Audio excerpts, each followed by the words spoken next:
Um, hello. Let me know if you can hear me. I am using a different program and I have butterflies in my stomach because new technology just makes me very, very nervous, especially when it's live on the internet. I'm glad to see so many people already here. Hi, everyone.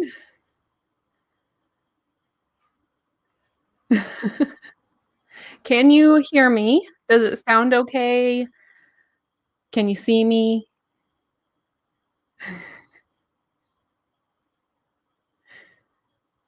I saw several people saying this was their first live, so welcome.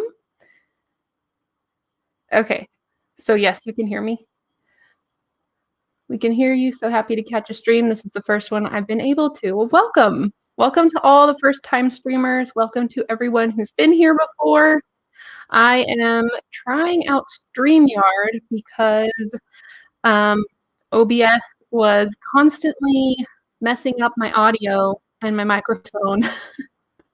And so I was done with it and I was ready to try something new. So I'm just nervous. Tiny dinosaur. He's actually a little skeleton dog. So I'll tell you all about what we're doing today, but I wanted to do something without too many pieces, without too many bits that I had to move around or get in the studio, just because I was using a brand new program. I wanted to make something a little bit more calming for me. Painting's very calming for me. And so yeah. Is the audio funny right now? Hi, Darlene. Yes, we are live right now. Oh, sorry, Mitzi.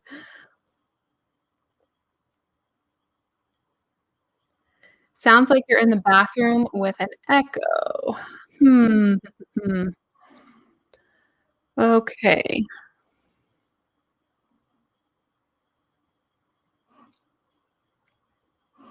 So I turned it gets tinny when I move around. If I'm further away, is it better? Let me see. Sorry, it's squeaky. If it's further away, let me know if it's better.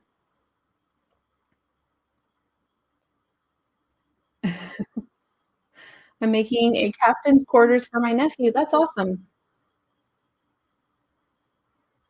Well, this is one streaming platform that I'm testing out. So if the audio is still not great in this one, I may just have to try a different streaming platform. I paid for 1 month of StreamYard.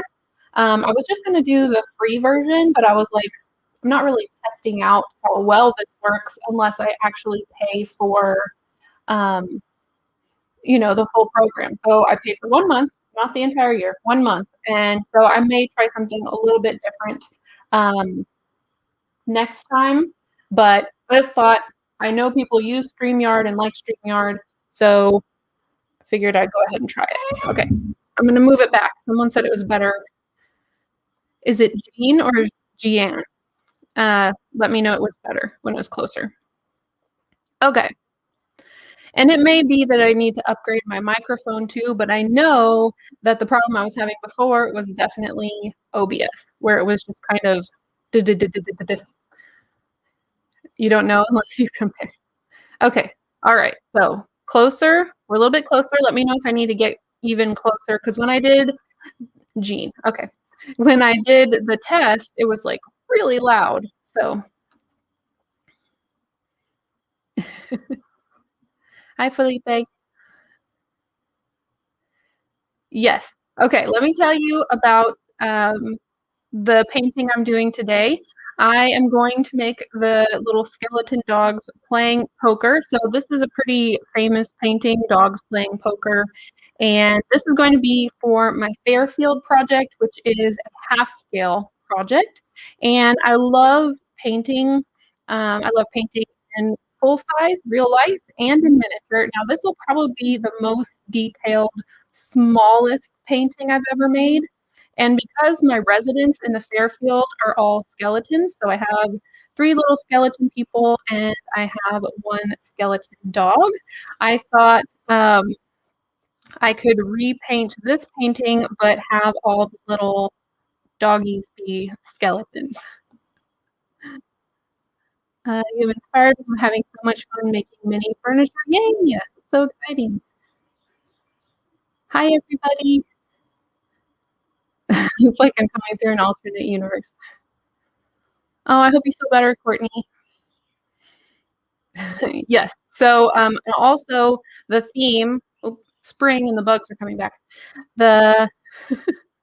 Thank you for the super chat, Kevin.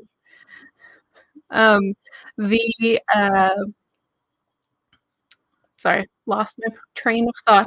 My husband's being very sweet. The theme of the Fairfield is Victorian house redecorated in the 70s. So I'll probably have some other famous like 70s celebrities painted, but with like there'll be skeletons like with the hairdo. And this isn't like supposed to be anything like, you know, really morbid. It's supposed to be kind of more on the funny side because my residents are skeletons, so they would appreciate skeleton art. Hopefully that comes across. So, but I'll show you kind of the size of this. So I'll put my thumb next to it. It's kind of hard to tell when I've got my camera zoomed in, but that's my thumb next to how large this painting is. So it's pretty small. And I'll tell you how I got to this point so far. So if you want to try making your own miniature painting, I set mine up a pretty specific way, and it's worked for me so well, so far, so far, so well, so far, so good. That's the thing.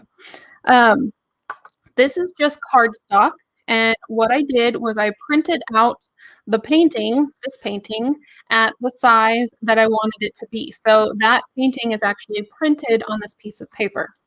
Then I took some gesso. This is how you spell gesso if you're looking for it. I just took some white gesso and then I painted over it.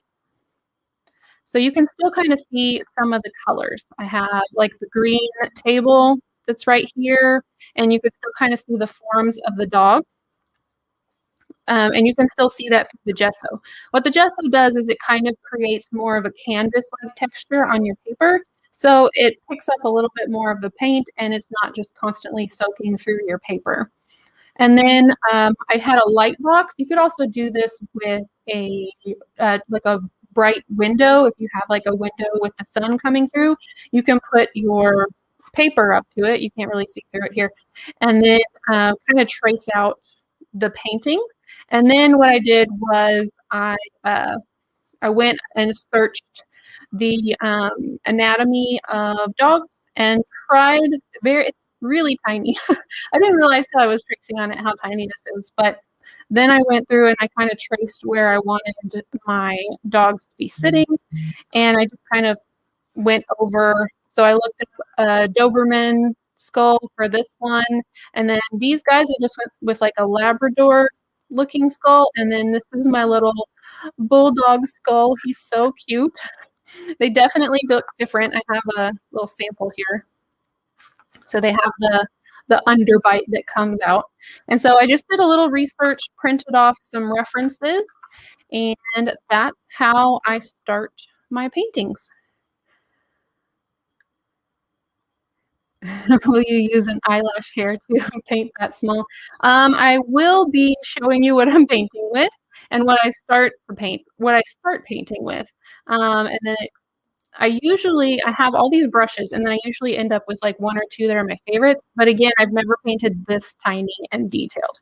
So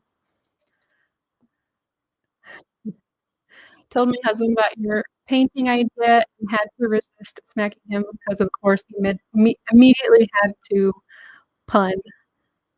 You're no good at poker. I can see right through you. That's funny. So these are all my brushes that I keep specifically for painting my really tiny paintings. And then I always have one of these, which is a T-pin. And I like these just because it has like a little bit more of a handle to hold on to, but you can also use like a toothpick, or you could use, um, what else? Or like a sewing pin, but I just like these because it's just a little bit easier to hold on to. It'd be hard for one of them to hide a card or sleeve, definitely. All right. So the other things that I have here, so that kind of explains the project that I'm working on today. I just have a little painting palette, and then I have a ton of folk art paint. And so I'm just going to start working on the painting, and I don't think I've ever done a painting live. I think I've done a lot of speed paints before. Oops, sorry. And so I'm going to try to explain what I'm thinking while I'm painting. I think painting's a very um, personalized process. And there's a lot of courses out there that you can take and you can learn, and you can learn how one person does it and makes really beautiful art, but you may change it up for your own personal needs or how you like to paint. So this is just the way I do it. May not be perfect, may not be the way somebody else does it, but I'm just going to try my best to explain what's going on in my head while I'm doing it. Hi, Denise. Hi, Mary. Addicted to Minis, have made 5 half-scale dioramas in the past month and a half. Wow, that's awesome.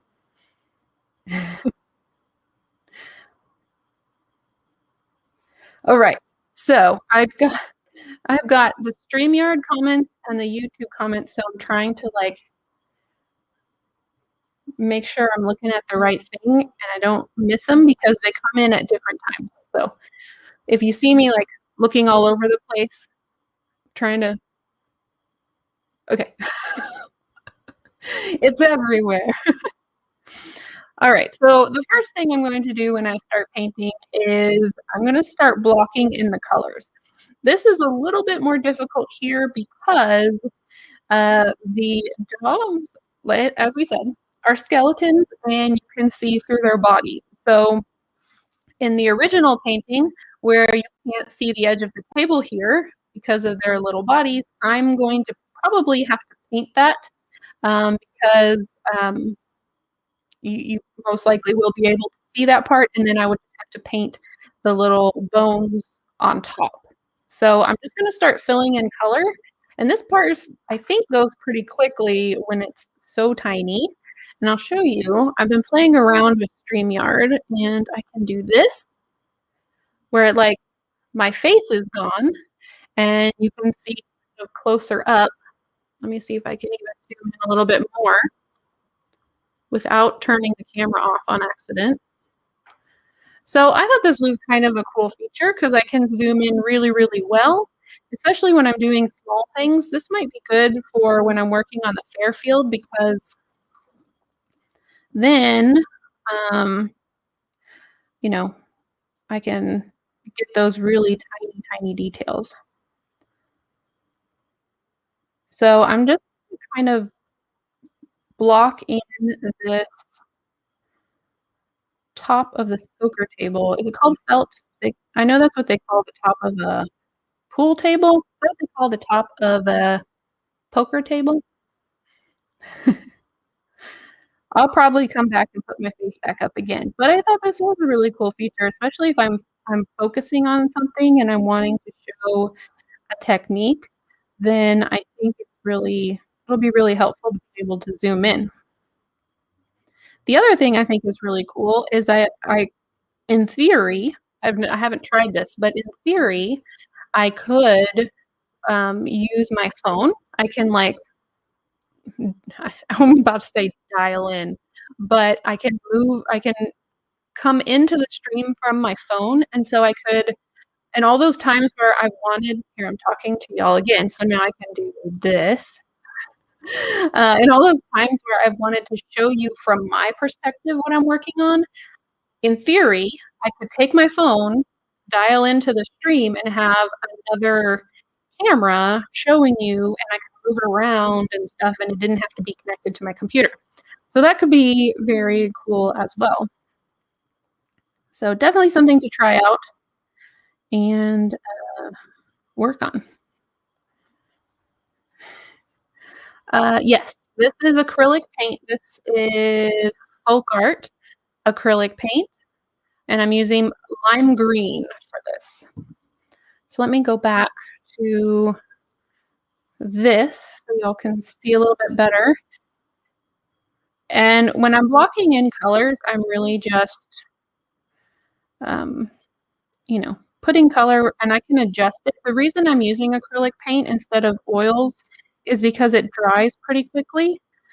And especially on live stream, because I'm wanting to show you as much as possible, I want it to dry pretty quick, but I do enjoy working in oils as well. So here's where I'm probably going to paint over the bones of my little bulldog just a little bit, because you would be able to see through him at this point, and then I can go back and paint the bones on top if need be. So this is a really tiny brush. Let me see if it says. This is one of the Arteza brushes. They sent me a ton of small ones, and so this is an Arteza 3/0 round. I don't ever know what these numbers mean. Oh, to make a card table? That'd be a good idea to have it. Well, I wanna have a bunch of games up in the attic of the Fairfield, so I think that's might be where this picture gets hung. I'm sorry it's hurting your head. I don't know. Let me try one thing. 'Cause this stream is about testing out this stuff. So let me try a few things to see if we can't fix this. So hold on one second.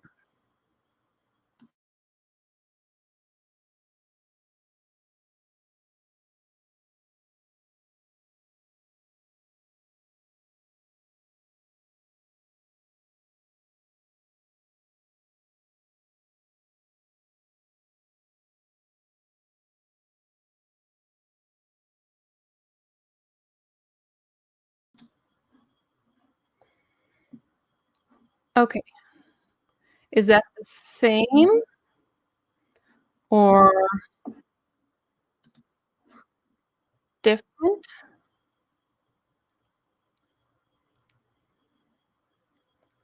Let me know.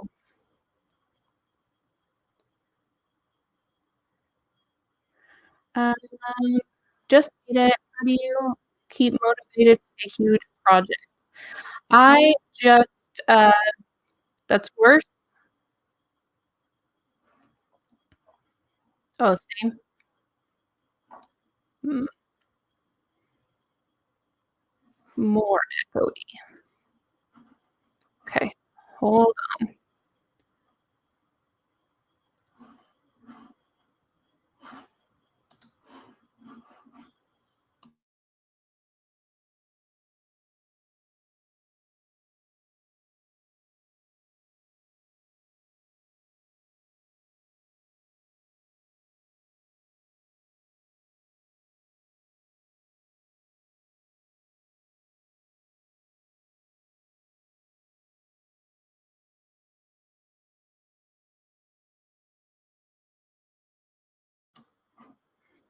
Okay. Is that any better? Okay.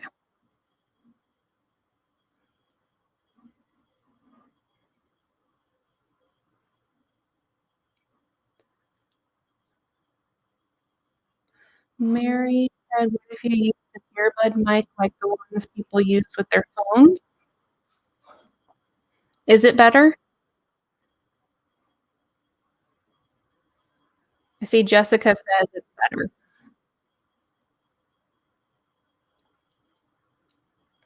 Hi, Amanda. Hmm,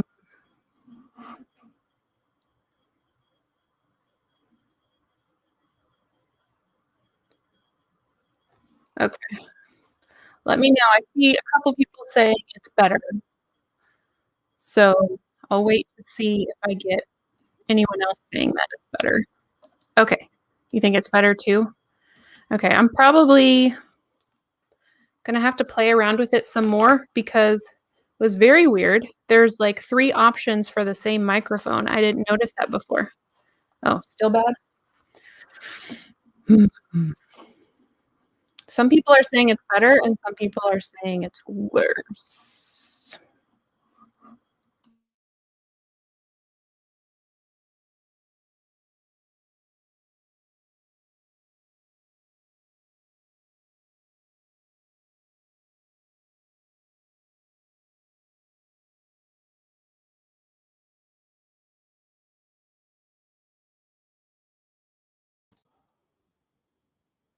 Okay.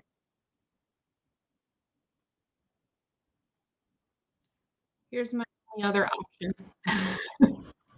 Let me know if this is better at all. I'm using my webcam microphone. And the problem is that I have 2 cameras going and it's better and then it cuts out. Let me see if I can. Let's see. Better now than focused.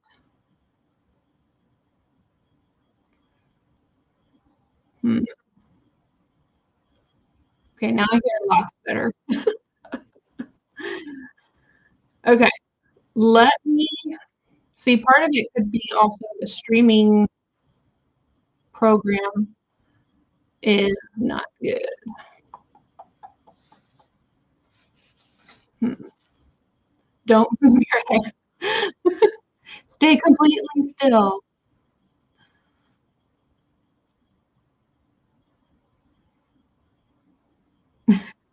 Now it's cutting off. If both have microphones, it might be the problem.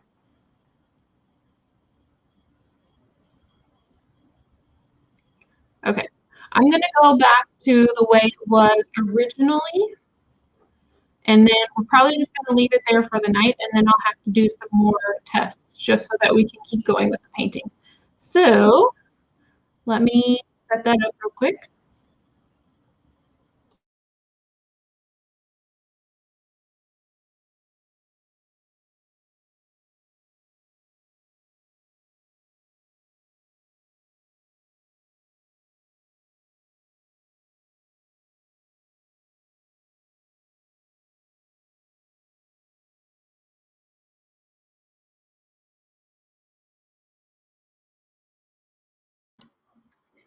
Okay, so this is the original way that I had it.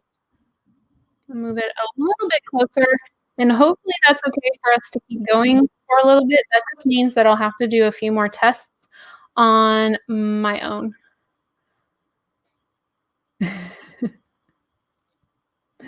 Yeah, it takes some patience to figure these things out. I don't know, like I watch streams every now and nobody else seems to be having a problem except for me.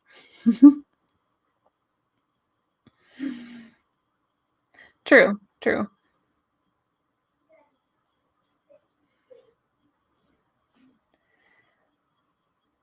Maybe I just need to get a new, entirely new microphone. Seems like it's just not working. I don't know. But I record videos with it and it works okay, so I have no idea. The other option is that I can turn off this other camera and, it'll just be me painting and talking, and we can try that. So let me know if you wanna try that or if you want me to keep the face cam, 'cause I don't want it to be an entirely frustrating stream with audio problems. That's what we're trying to fix We don't want audio problems. Okay, so I've kind of blocked in this area here. And let's see, what's the next area I want to do? Let's do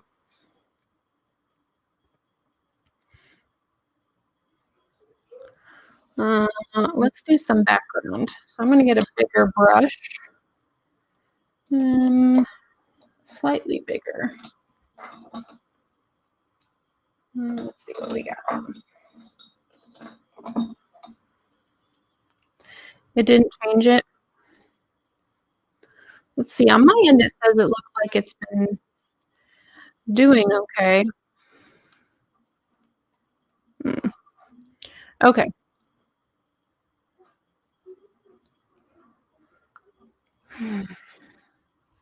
Give it a thump. Okay, I'm gonna hold on.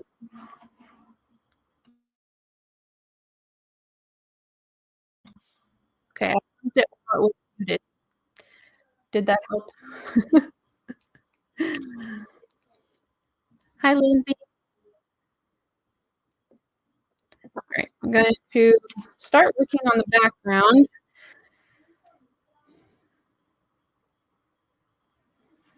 And the background is blue with a lot of like black at the top. And I'm just going to kind of dot it in. I'm not using streaks or anything. And I'm going to get pretty close to the little skeletons. So I'm just kind of dabbing it because it does look kind of dappled here in the background. Can you turn the mics off on everything else? Have you tried that? Yes, the only thing I haven't tried is getting rid of my face cam, because if you can see, like right here, it's muted. So this one's muted and the painting is not. So it shouldn't be having a problem. But let's see. I can try one more thing. I don't know if it's charged.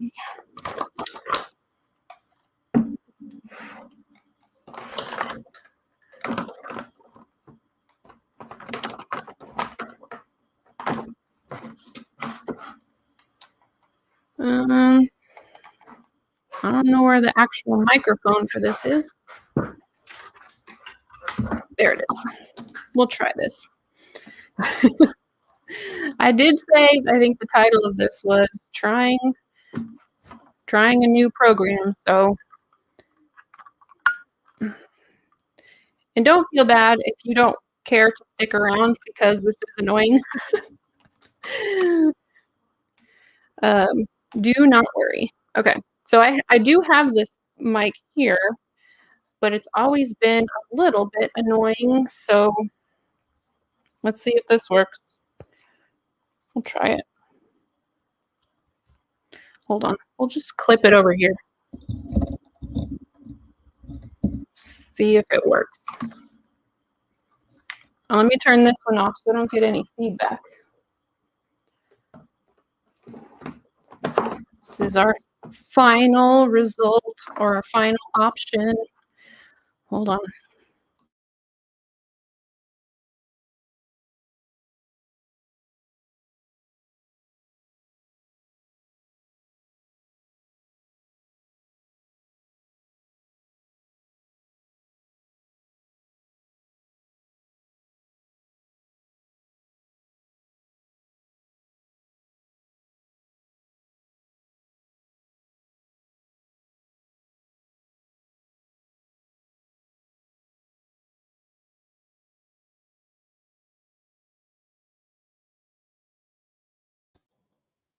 Okay, so this is the lapel mic I have. Oh, thank you, Diane. I appreciate that so much. Thank you. Thank you for the super chat. So let me know if you can hear me. Let's see. This is the lapel mic that I have that just constantly, I can hear myself moving.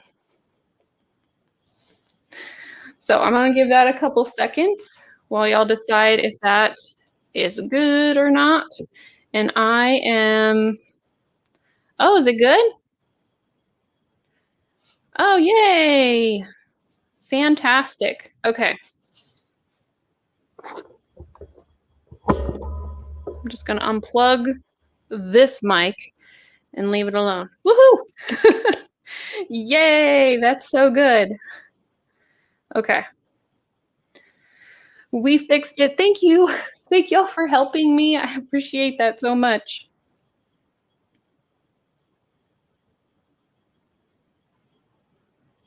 So, yay. I can't wear this mic because it hits like every single thing and you can hear it really, really loudly. So all the stuff for it is covered in dust, but I'm glad it's working. I'll have to figure out how to make it work a little bit better. Or maybe I just need to get something so that, here, let's make this big again. And I just need to get something to make it work a little bit better to wear.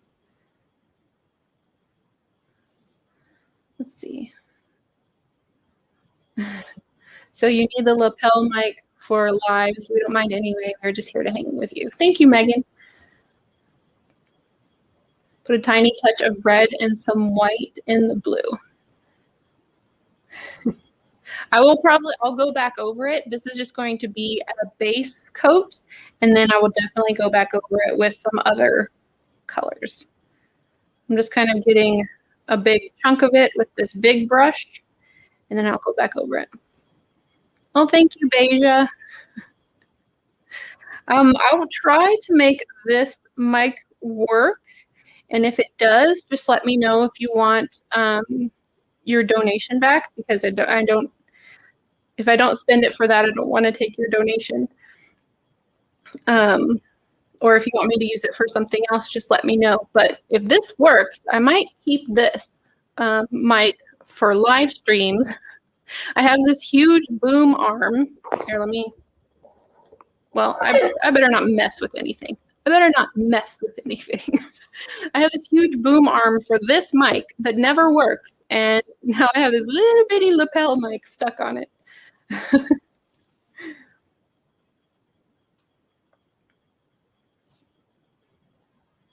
Oh, and Diane too.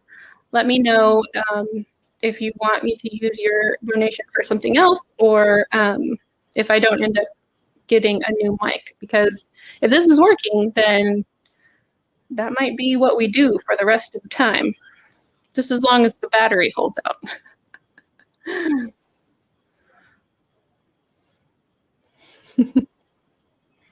All right. Now I'm going to use a smaller brush and kind of get into those smaller areas and just be a little bit more neat around these little skeleton heads. And I'm keeping this here because this is a much bigger reference. Oh, 9 Unruly, thank you so much. I appreciate that. Thank you for the super chat.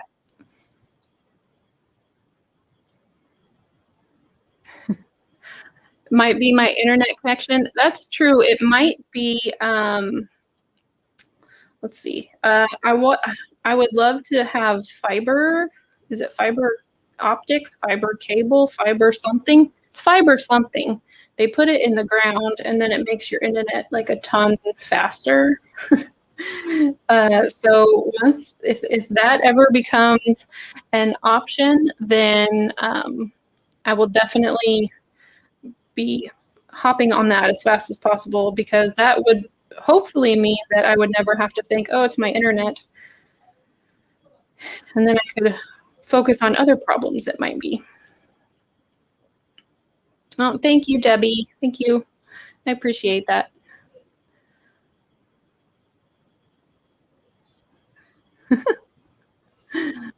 Oh, thank you, Diane.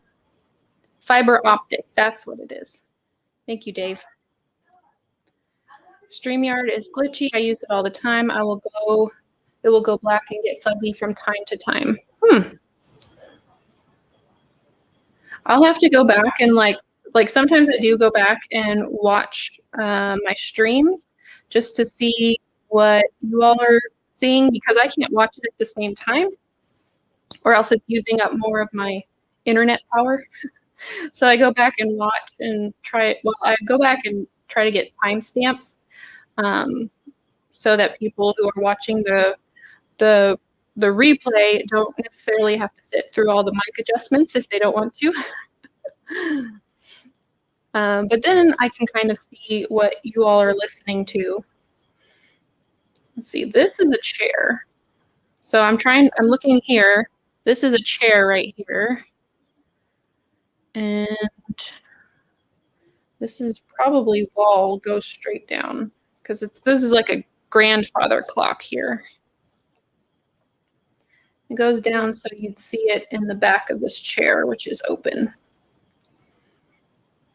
And I did want to say earlier that what I do with this is I take a pencil and I draw my lines out like this. And the reason I do that is so when I do go over the lines with my paint, when I start adding the shadows up here, when I go back, I can't see these lines. So when I overdraw it with the pencil, I can use my X-Acto and cut it out perfectly. And then it's all good to go. But whenever I don't do that and I paint over the lines because I want my color to go all the way to the edge, I end up losing where my edges are.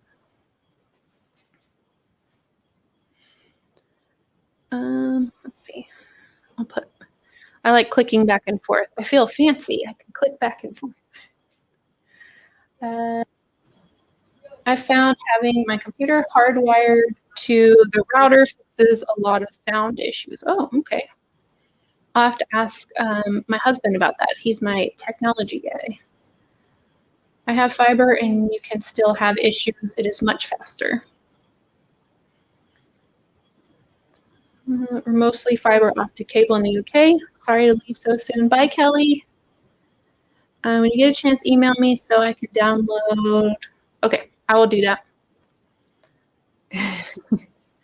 Okay, so we're going to paint a little bit more with this blue, because I think you'd be able to see this blue here. And then it will come down here. And then I'll go back and paint the beer bottles and some of these things that are sticking up here. I'll paint those on top of this blue. So I'm just kind of ignoring them right now and just painting the wall as an entire blob. And then this blue goes in here a little bit. And then the thing about dogs, when I was looking at them, is they have this really thick rib cage here. And I feel like, okay, do I have to be over this way for you to hear me better, or am I okay to be in the middle? Because with the other microphone, I felt like I had to be like right on it for you to hear me. So let me know if you can hear me with my face being kind of here in the middle. But with dogs, they have these rib cages up here at the top, which are really thick. And then the spine gets really like skinny. So they have all this area right here, which is see-through. Okay, middle is good. Okay. Man, why didn't I do this so long ago? All right. Well, this is what a lot of this evening, I didn't know how much it would take to get things to work. So I'm glad we found something fairly quickly. And it wasn't just 2 hours of frustration. Because I'm not sure I could have handled that. Okay, so all of that to say, even though our dog here is blocking some of this wall, his rib cage probably only goes to about right here. So I'm still going to paint some of this in here like that. Like so. I had fiber in 2005, and now I live in a place that doesn't have it. Yeah, they just don't have it here yet. So I don't know when it's coming. The middle's good? Okay. That is good to know. I'm going to have to like write down my setup of how I did everything. I don't even do miniatures, but I'm obsessed with watching your channel, and you're the only live stream I really watch. Well, thank you. And thank you for being here in this one, which has kind of been back and forth, trying to figure things out.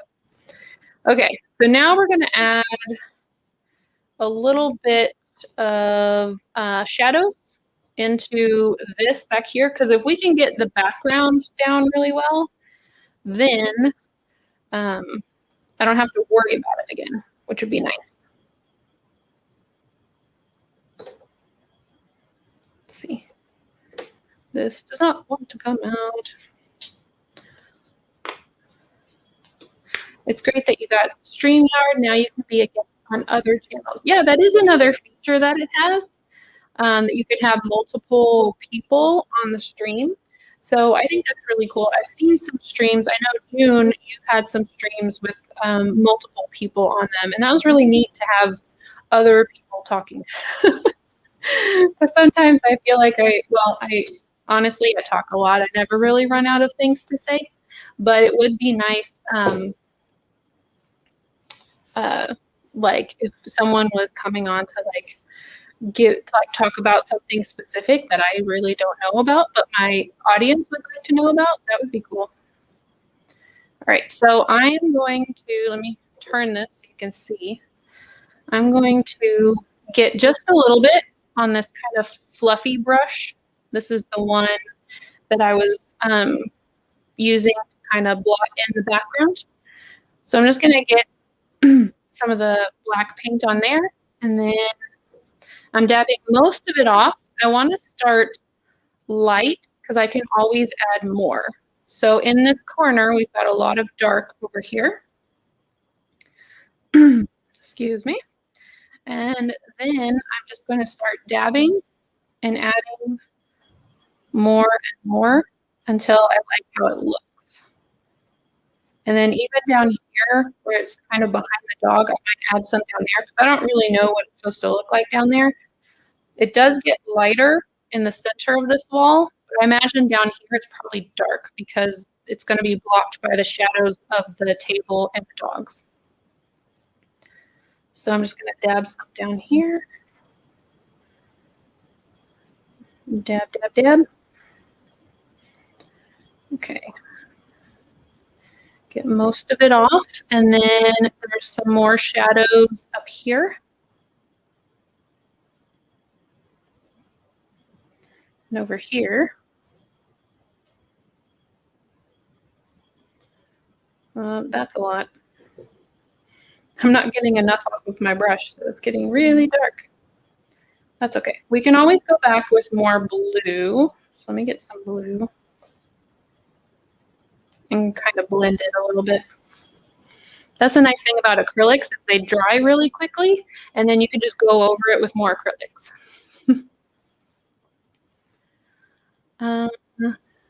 Let's see. On a lot of dog ribs do go down pretty far. If you chart the proportion lines on a scrap paper, it might help. Okay. I just looked up one type of dog. I liked this picture because it shows where the bones are in relation to what we typically see or what I'm seeing in the photo because I'm seeing their fur. And so I liked this because it showed where that part of the dog's skeleton would be inside.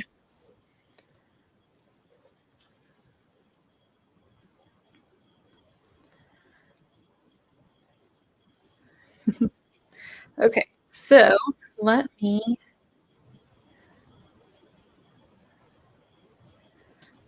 and I'm getting some on this clock, and I'm not even going to worry about it because I'm going to go over that a little bit later. And I'm just still dabbing some paint off of the paintbrush. And then I got to go up here above this painting here. Like so. And then we have a little bit more of an interesting background than just plain blue. Now it does get a little bit lighter here. So I think I am going to do the same thing except with some white. So I'm going to get some white paint. This sounds very liquidy. I kind of like switching back and forth because I like on OBS where I could put things where I wanted it to be, but with this, like with OBS, I'd have to manually change it, kind of, I think. I don't really. But with this, I just click a button and it changes.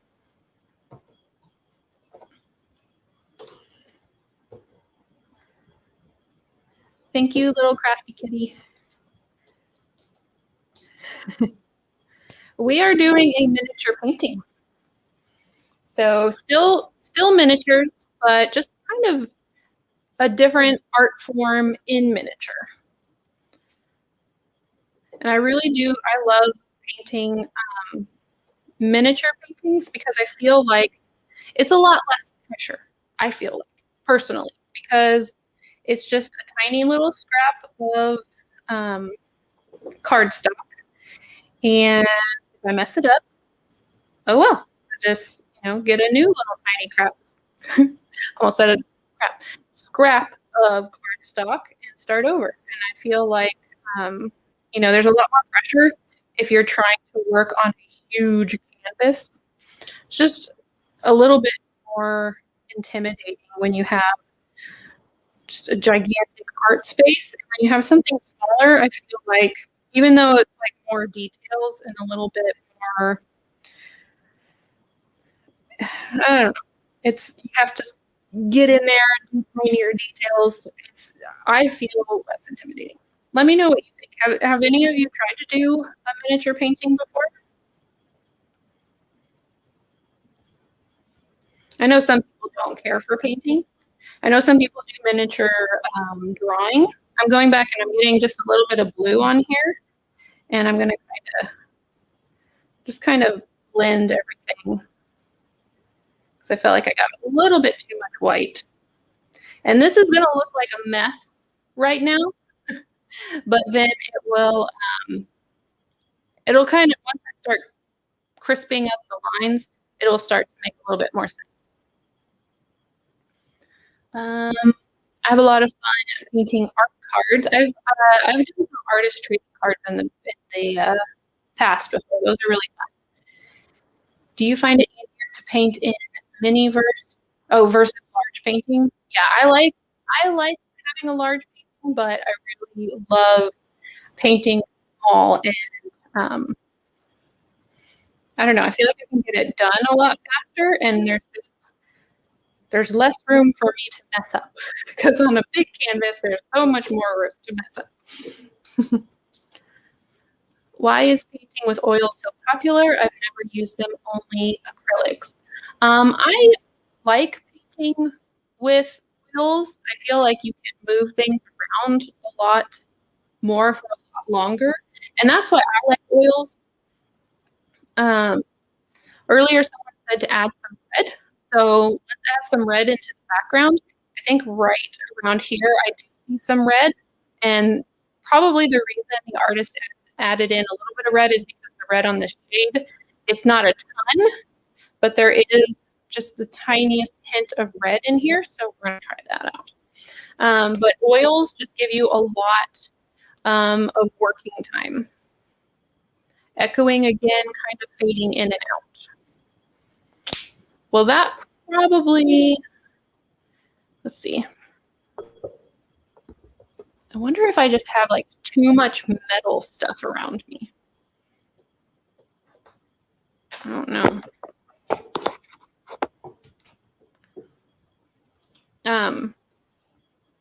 But oils do get annoying because they don't dry as fast. And so like if you do like this base layer that I'm doing right here, I would have to wait for that to dry, and then sometimes that can take 3 days, up to 3 days for it to dry, and then you can paint on top of it. So it's a lot of dry time.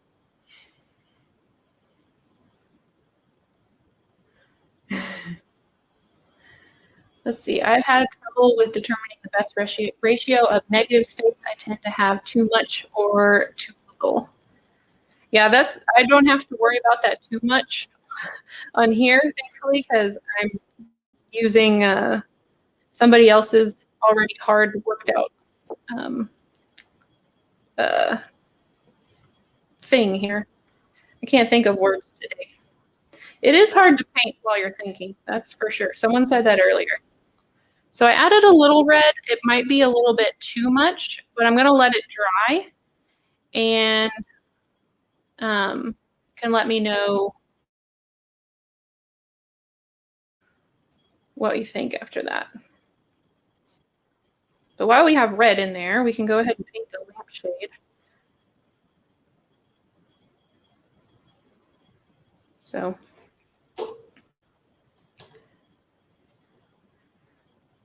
let's see. How long do you think this painting will take you? I don't know. It kind of depends on if like how detailed I decide to get. Because sometimes I get like really painterly, and like I'm okay with some more like painterly art strokes, and they don't have to be perfect. But then sometimes I want to get it just right, and so I get really detailed. So it kind of depends. So I think I'm just gonna mostly try to block everything in, and then what I'll probably do is go back and add little details at some point. But I just thought I've been wanting to paint. Every now and then I just get the urge to paint. Does anybody else have a hobby that's just like you can ignore it for only so long, and then it calls back to you and you have to answer the call of the art? That's me with painting. I just get this painting urge. So I was having the painting urge recently, and then I was like, what am I going to do in this live stream? Because I want to test out the new program, and I don't want to be stressed about what I'm also doing in the stream. And so I was like, this would be perfect.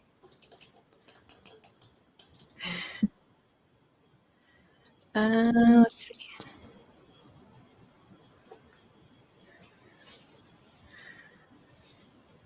I've been weirdly into stippling recently, but I need to get back into painting. Is stippling the dot technique where everything's made of dots? Sewing? Yes.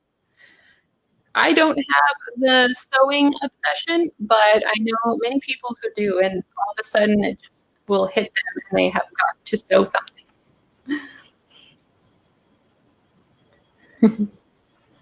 All right, so I went over a little bit on this line, and it's I've always heard from my I have had a few art classes, but I remember in one of them, in my oil painting art class, they said, don't just leave your canvas white with gesso. So, oops, that was loud. The gesso that I used to cover this, they said always paint on top of the gesso because gesso will yellow over time. So if you want something to be white and you've painted on it with gesso, just make sure you go over it again with either white acrylic or white oil.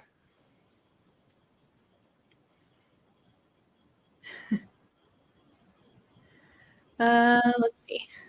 Almost all the hobbies that I do at some point or another. Right now, it's especially difficult as I'm reorganizing my studio, and I have an injury on my left hand that makes some of them difficult.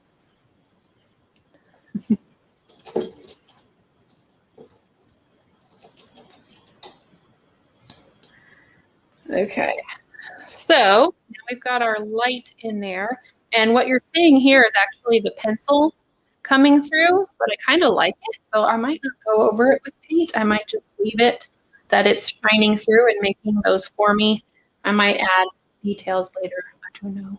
We shall see. Okay, so now we have this painting in the background. And as you can see, it's kind of a washed out, let me make this bigger here. It's kind of a washed out look to it. You can tell it is a shoreline with some little ships. And so this is where I'm going to get really painterly, which means I'm just going to be using kind of broad strokes that, like, I'm not going to be painting like individual sails here. I'm just trying to give it the look of a ship because this is so incredible. I mean, it's the size of my fingernail basically. So it's a really tiny space to be trying to paint an entire painting inside of. So this looks like some greenish gray in it. So I'm gonna get, I have on my mixer, my tray here, I have, let's see what we want to mix. Always start with your lightest color when you're lighting, when you're mixing colors, there we go, because it's easier to make lighter colors darker than darker colors lighter. So I'm going to start by trying to do a gray, and I use the back end of my paintbrush to mix colors. Don't ever, I mean, you can do what you want with your paintbrushes, but I always told my art students never to use this because it gets paint all up inside of this, which I believe is called the ferrule, and then it ruins your paintbrushes. So I always told my students to mix with the back of their paintbrush because then you can just wipe it off. So let me add in, trying to look at this little green. That's a lot of green, but that's okay.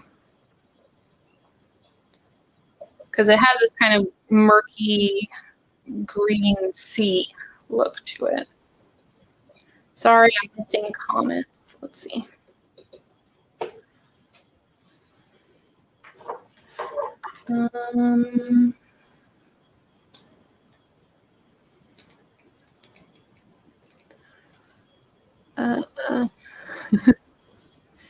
Do you use, hold on. Do you use canvas at all? And if you do you treat it first or just use white paint? Because I'm used to paint, not sure if that is in or not. If it's covered with gesso, which most canvases are, then you should be good to go. As far as I know, I've always just painted straight onto a gessoed canvas. I don't draw, but once in a while I see something that I need to draw, and I will work on it for over 24 hours, only stop for necessities. So sewing, I do more. It feels relaxing.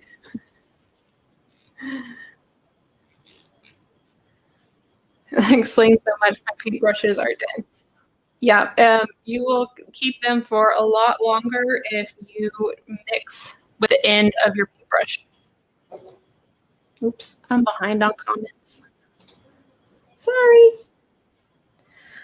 Okay, so now I'm just going to kind of use this grayish green to block in the bottom part of this painting here.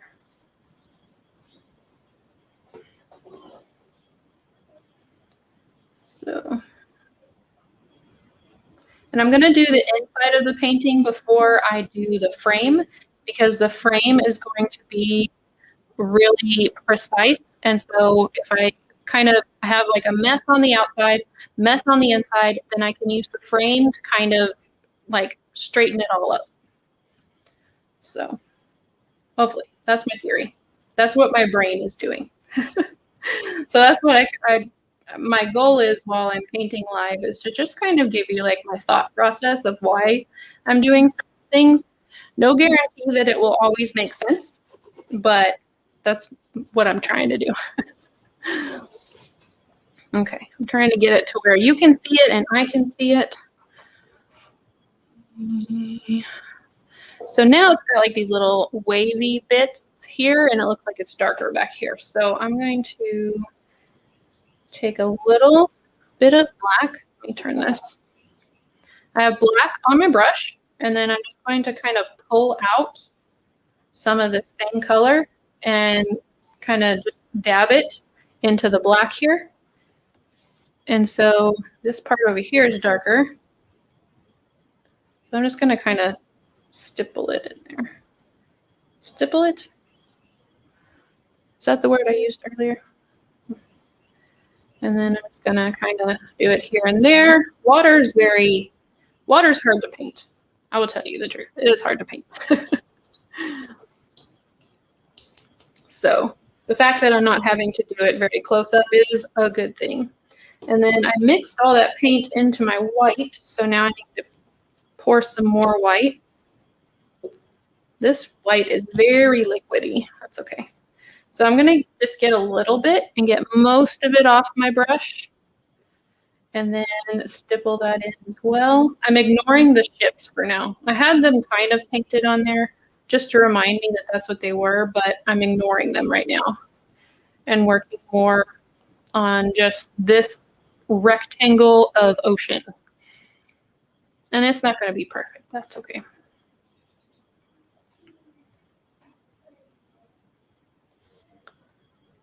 I'm just going to get this in there. I'm going back over it again with some more of the ocean color. I felt like it was not melding together very well. And yeah, with acrylics, you can just go back and forth. Keep going back and forth and back and forth. My husband threatened to do an intervention on my stashes of craft stuff. Hey, all that craft stuff came in handy in 2020. Guarantee you. Did for me, at least.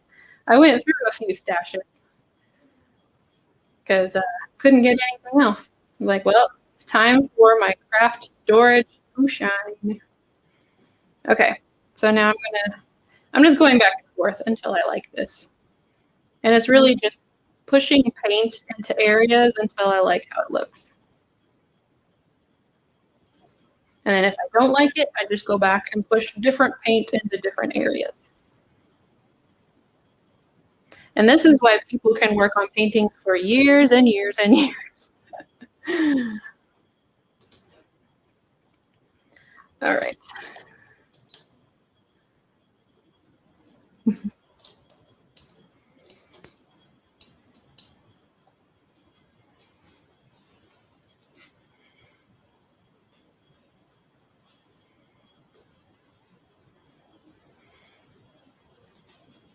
Yeah, I love to hear about hobbies that people can do, especially like if you're struggling with a certain pain. And I think creativity is just amazing. Obviously, I think that. And if you can pick up a craft that is soothing and is enjoyable, I think that's amazing. Amazing, especially during a time when you're in pain. Okay, so now I'm going to do this horizon right here. And then I've got like a blue sky. It's also kind of dark and stormy. Oh, that's very dark. Get a little bit more of that off my brush. Well, that was probably a mistake, and that's okay. I can go back over it.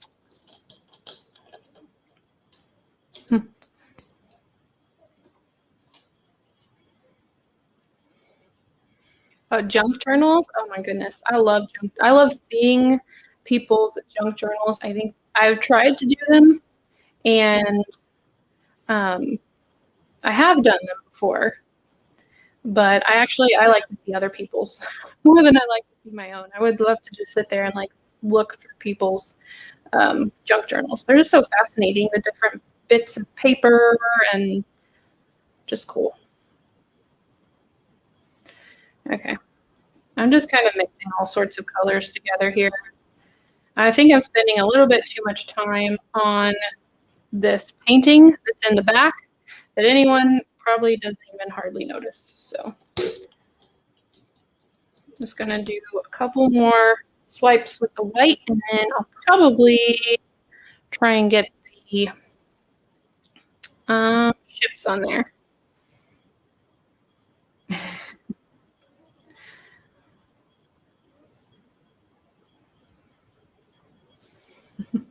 Okay, let me get some white here. And I'm just going to kind of gently go over everything and kind of mush it all together. It's kind of a mushy painting. Oops, I got it in my light, and that's okay, because I can go back over it. So just kind of gently pushing it all together. It's probably a little bit too light, but we're going to go for it. We're just going to go with it for now.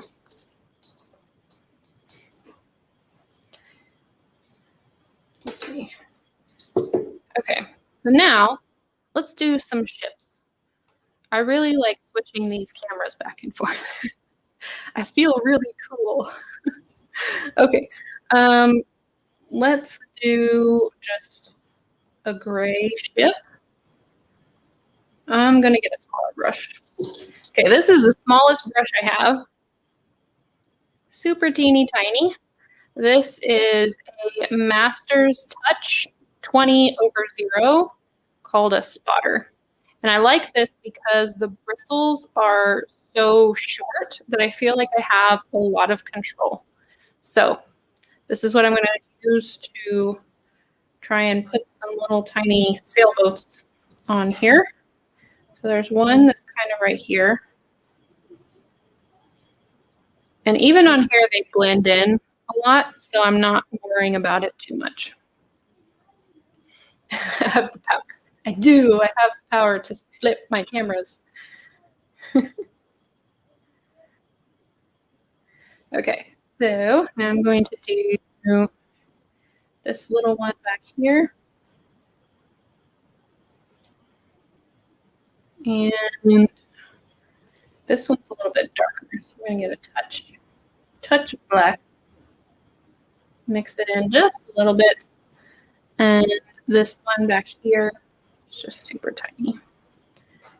And then I'm going to go back now that I have the darker color and kind of put a little shadow on these.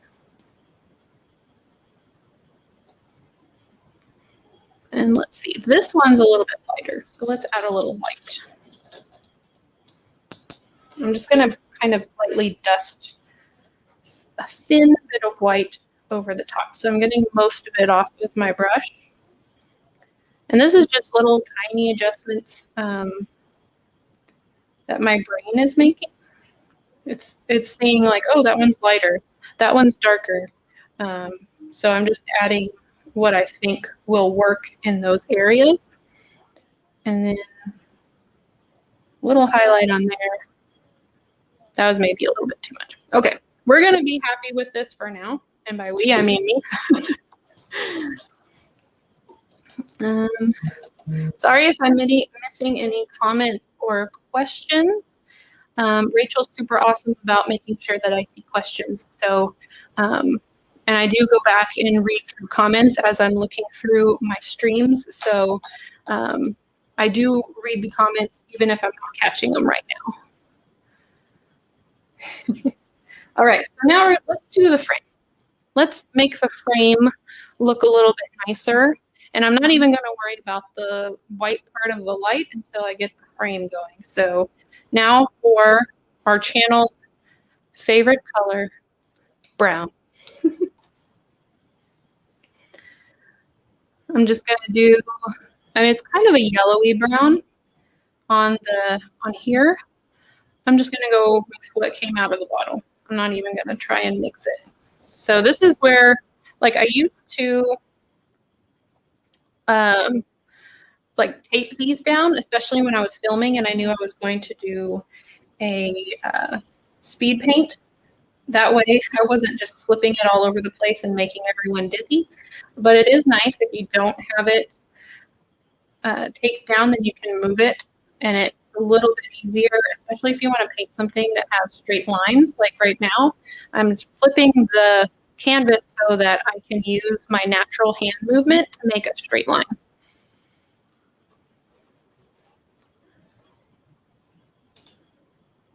I did it again. I'd love it if Sarah made the red wedding tux and white shoes Beetlejuice wore in the movie. I hope I can make quite a few different outfits because this outfit is removable. We'll just have to see what time allows. Because I want to make as many of the characters as possible. But definitely Lydia and the Deetses for sure. So now I'm just kind of cleaning everything up with the frame. And I'm just doing a basic brown, and then I'll go back and put some highlights and shadows on it.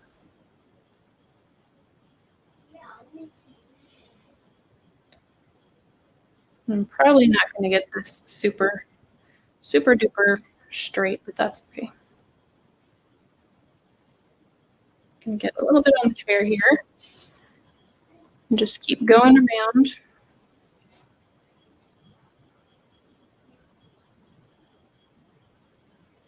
This is just the base coat for the frame.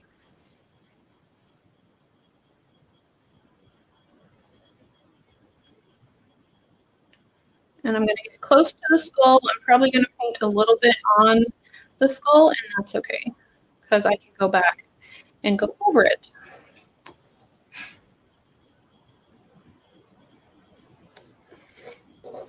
Let's see. What can be painted brown channel? Yep.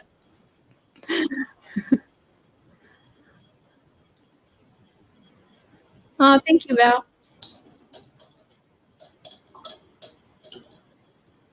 I want to make the shrunken head guy that sat in the underworld waiting room. I always love that guy. I am going to make the waiting room, so hopefully I can make that guy. Do you have any merch yet? I don't. I have some in mind, but I want to try, if possible, to use a local company. Yep, I just messed that up. I want to use a local company. Like I know they have like where channels that have it's like a line underneath that says like buy merch, and then it automatically goes to the store and then or to the website, and then the website sends it to you. So the YouTuber or the creator doesn't actually have to mess with it or anything. And that sounds like really nice. But because I have a store, I was thinking, wouldn't it be cool if I had merch in my store? And then I'm really big on quality control and making sure that everything is really nice, because I have purchased some merch products before and it came straight from, you know, the company that made it, and it wasn't like the best quality, and I'm not saying who it was or anything. It wasn't a miniatures channel or an art channel at all, and I was just knowing the creator, I don't know if they would have been super happy about that. So I was kind of thinking, wouldn't it be cool if I could fulfill the orders myself from the store and then support a local small business? But of course, that's more work for me. But I think it would be fun.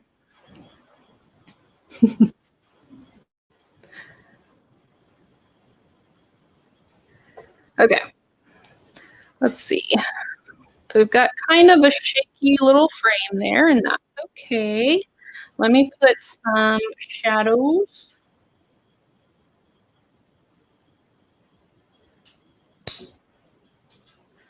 Over, there's like, it's a little bit darker up here, so I'm just going to add a little bit of, this is just black and brown mixed together.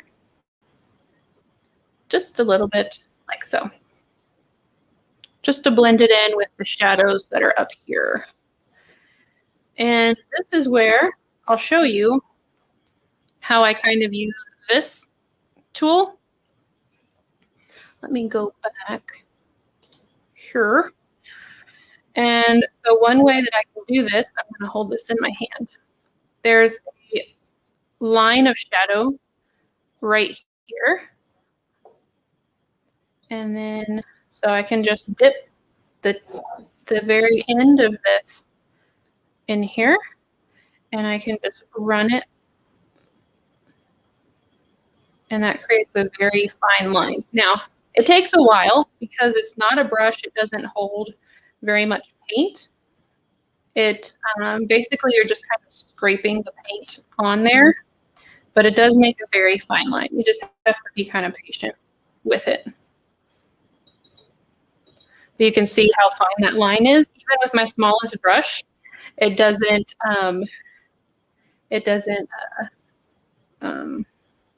it wouldn't be that fine for me.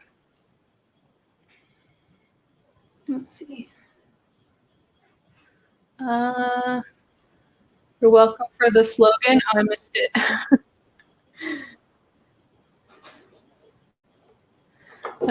Yeah, the slogan, I would definitely be like watching paint dry or something. The small business might agree to work something out with you for orders and shipping since it would benefit them as well. You never know. Well, I'm hoping the price would be cheaper because some of those places, they charge a lot.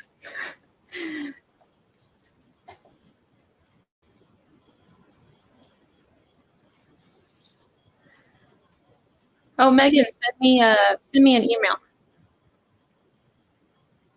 Yeah, I guess I would call myself like no one really. Oh, what did I do here? I clicked the wrong thing.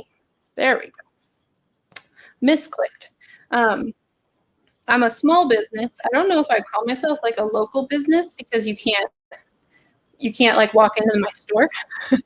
I'm like an online business, so a small online business. But yes, if I can support small businesses, I definitely want to.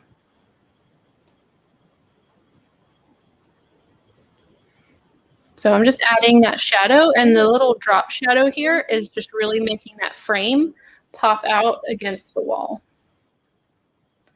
And it's helping me even it out just a little bit. Bye, Lindsay. And it'll tuck behind that chair there, so later on that chair will get painted. And I'll just keep going. See, this is so relaxing. I love painting. Just chill, and if you don't like it, you just paint over it again. With oils, you have to wait, but with acrylics, you just have to wait maybe like a couple minutes, and then it's all dry. I've also worked with water-based oils, and I like those because they don't have the same smell. Oil paint, you have to use turpentine, and the oil paint itself has a lot of a smell, and I used to get a headache. And so when I found the water-based oils, and I knew I could just work with water instead of linseed oil, and I also found a no smell turpentine. So now I don't have to worry about it. It's awesome. But oil paintings definitely take longer. I don't know why this isn't agreeing to go on the page here. You do have to be careful because you can start to scrape your paper if you're using these pens and you're like pushing too much. So, little painting about the size of my thumbnail is now on the back wall. I use toothpicks to paint on my dolls. Yep, those are great too.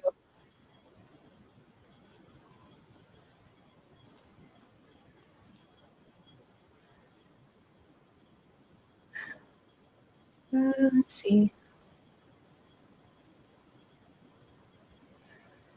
I use them for my pastels, use these little things for pastels. Oh, the Q-tips, yes. That makes sense. All right, so now I need to fix my light, and then I think this part of our painting is looking fairly good. And I've only been painting for an hour and 20 minutes. That's not too bad.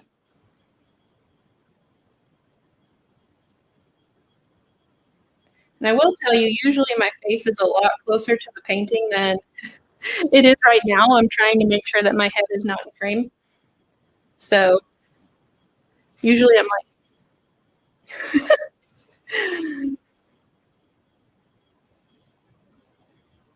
so I'm just kind of going over this. I am going to bring this a little bit closer to myself here, just so I can try and get this line a little straighter.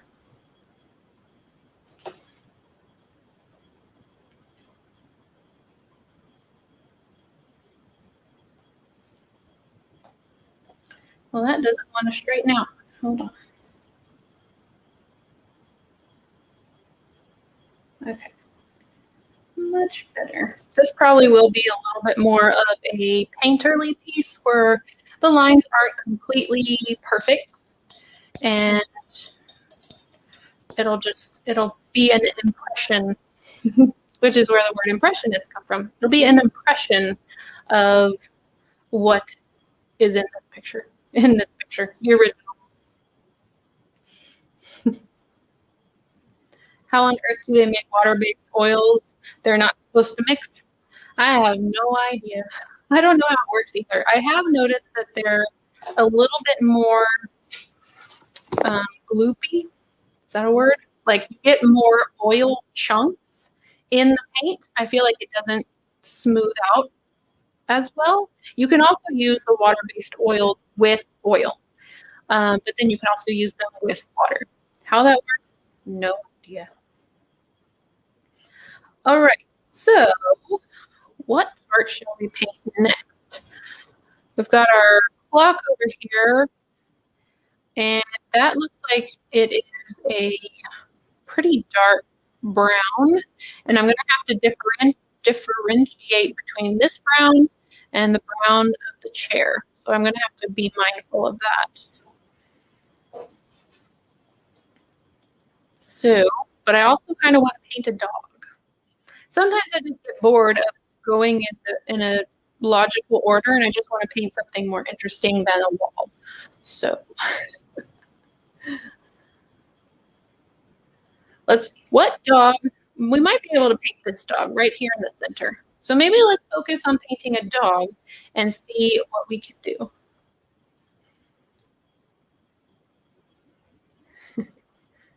Oh yeah, you can use a fine point Sharpie for sure. For this half scale, it might still be a little bit too large. You can use liners like, let's see. Is the audio going in and out again? Let me know. Because I know some people are catching up with the stream. So if I see it a lot, then I know it's happening. But if I just see one or two comments, then I don't know if they're still watching the first part of the stream or if it's good. So let me know. But yeah, let's focus on painting this little dog here. Because I want to paint a dog. And it's a darker brown, so I'm going to mix a darker brown. Okay. Alrighty, let's mix the darker brown well, I don't want to mix it too dark. Let's make a lighter brown. Let's do it the other way.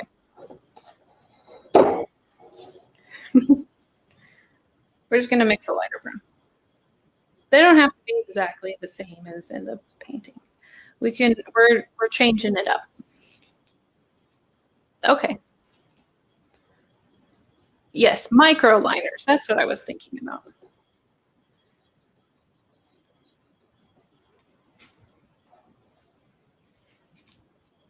Okay. Getting it a little bit darker. I also need it to be dark enough so that the light colored bones stand out.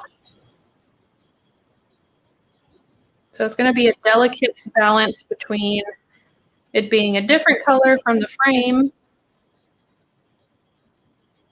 dark enough so that the dog stands out. Okay, we'll go with that. The table chairs are redder brown. Yeah, they're definitely, this is more of a yellow. This is more of a brown. Yeah, I can see that they're, let's see, maybe I can add in, where'd the red go? We'll put a drop of red in. Oh, I already have red out. Hold on. Let's put some red in and see what we get. That might be too much. I might need to add some more brown. Oh no, more brown.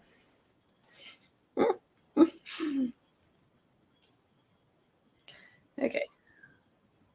Just a bit more brown into our mixture here. We'll kind of start with this. We'll see how this looks on the paper. I'm about to need a new cloth for paint.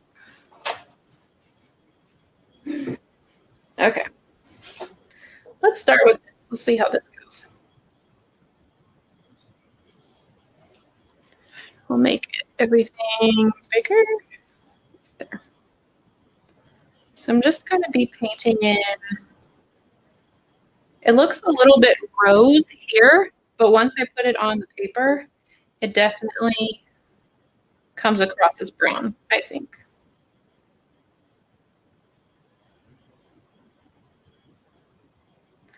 I'm just going to carefully paint that in.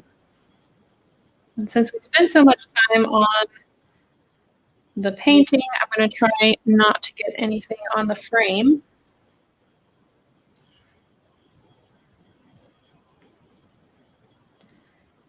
And the chairs in this painting, I was looking at them while I was trying to trace everything out. They're kind of interesting in themselves.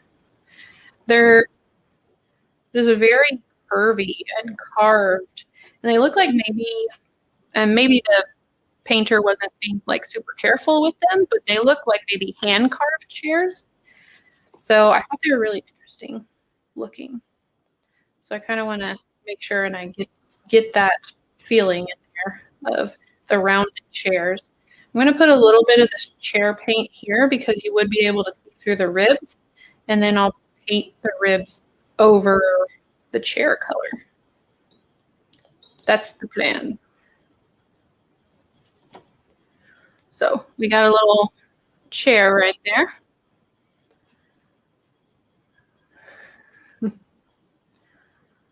See, it is a really colorful painting. Like when I looked it up, for some reason, I thought it was a lot more dull, but it's really colorful. I'm still managing to get all my browns in there though.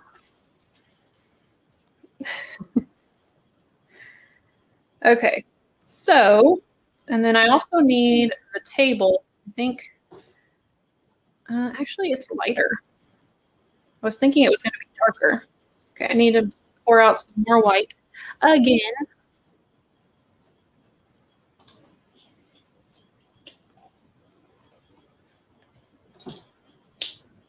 I like to use a smaller palette when I paint a painting as opposed to painting like a dollhouse, like an entire siding, because I feel like I use less paint. I get so used to just dumping out a ton of paint because I know I'm going to paint an entire wall. And so whenever I'm doing this, I feel like I get just a lot more use out, or I get smaller drops on my paint palette just because it's a smaller palette. All right, so I got some white in here. So hopefully it will show a little bit of a difference in this tabletop that goes around here. But if not, that's okay because I think the dog, nope. I was gonna say maybe the dog has its arms on the table, but it doesn't. His arms are behind the table.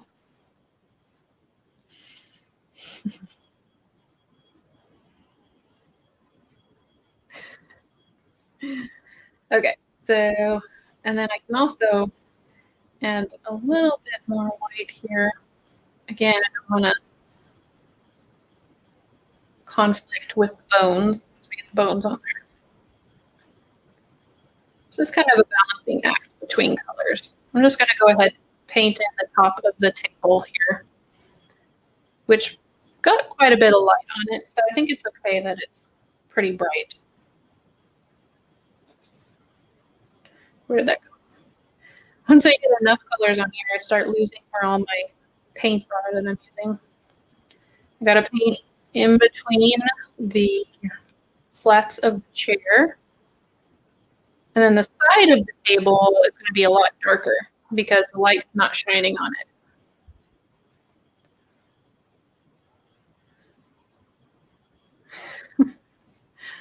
I'm going to have to go back and read this mouse story that y'all are telling because I'm missing it. But it sounds interesting. Talking to my mom on the phone when a trap went off. Oh my goodness. I kept yelling, OMG, OMG, it's a mouse. She had to come over and take it out of the house. Oh no. Oh my goodness. Okay. So keep going around the table. Go into some ribs. This probably isn't the order I would normally paint it all in, but I really want to paint a dog, so. And I want to make sure that I get all this color down before this paint dries, because when the acrylic paint dries, you can't wet it again. So if I have it mixed just exactly how I want it, I need to go ahead and put it down. And it looks like I'm going to have to touch up some green. That's okay. Can you see this? Yeah, you can see a little bit of this table in this area where you can see through the chair.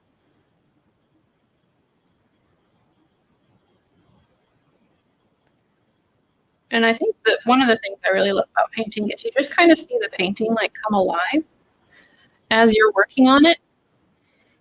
And that's why I like painting with, when you watch a painting that's just like speed edit or a speed painting is what they call it. And because you kind of see it like come alive as whoever's painting it works on it. If you're watching it like this just kind of takes forever. And to break the surface of that green. Okay. I'm going to fill in the little gaps where I didn't get enough green on there. And then we're going to paint our first dog. We still have about half an hour before I end the stream, so that should be plenty of time to paint a dog. I'm very excited. The only thing I don't really like about them being skeletons is that you don't get to see their ears. Their ears are so cute. This one's like ears are stuck up, and these ears are down. Little bulldog ears. Look at his little ears. They're so adorable. And now we don't get to see their ears because they don't have bones in their ears. That makes me sad. Thank you, David.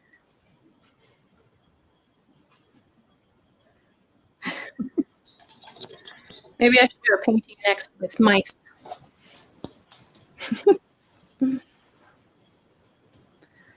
All right. So I think that should be good for now. One more little spot here on the top of the table. And yeah, okay. I think that's good for now, and we can start working on the dog. One thing that kind of helps with painting and making an entire painting look like it goes together is when you use similar colors and mixing other colors. So for the bones, I'm going to use the same color that I used on the tabletop, which is this ring that I just created here. I'm going to use this. I'm going to mix it in the white to make the white just a little off-white to create the bones. And so it helps because a little bit of this color is in the bones, and this color came from the chair color, and the chair color came from this brown. And so it makes the painting a little bit more cohesive when you're working with colors. And if you're new to painting and you feel like having 20 colors here is overwhelming, pick just a few colors. Let me show you an example. Hold on real quick.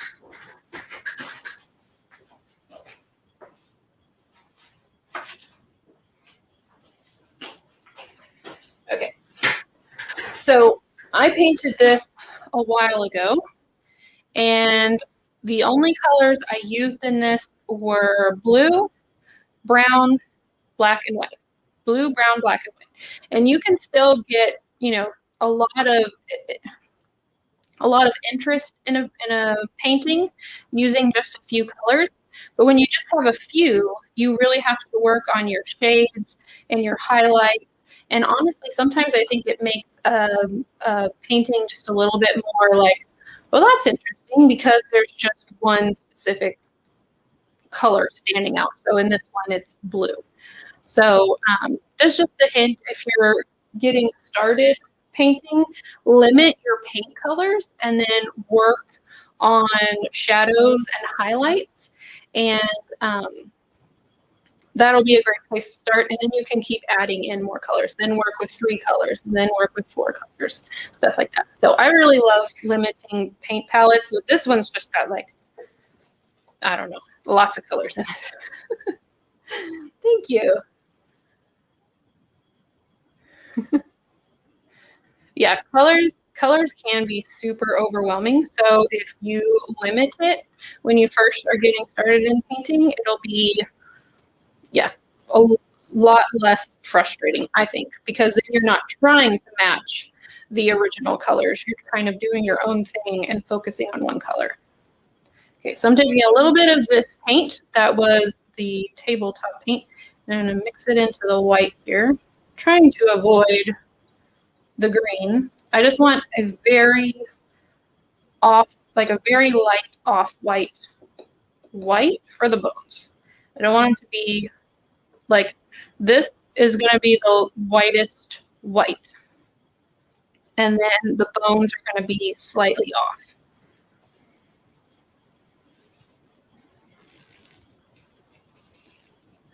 Now y'all are talking about bats. I'm the household bat catcher. Somehow 1 or 2 times each summer, a bat gets in at night. My hubby gets freaked out.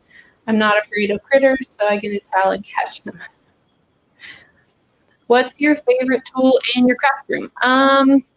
My favorite tool is definitely my Easy Cutter, and it's the little chompy thing to help chomp wood.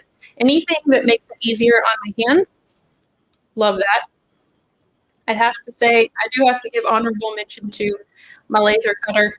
If I can laser cut something, then I definitely will. Because I feel like, especially as I'm continuing to make kits and stuff like that, the more I'm cutting with my hands, the more hand pain is happening. So, yeah, I have to mention it. Let's see.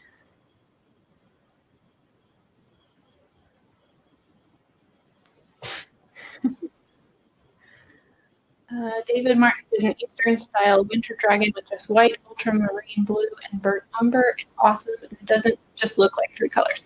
That's so true, because you can mix those colors, and out of just a few colors, you can get so many.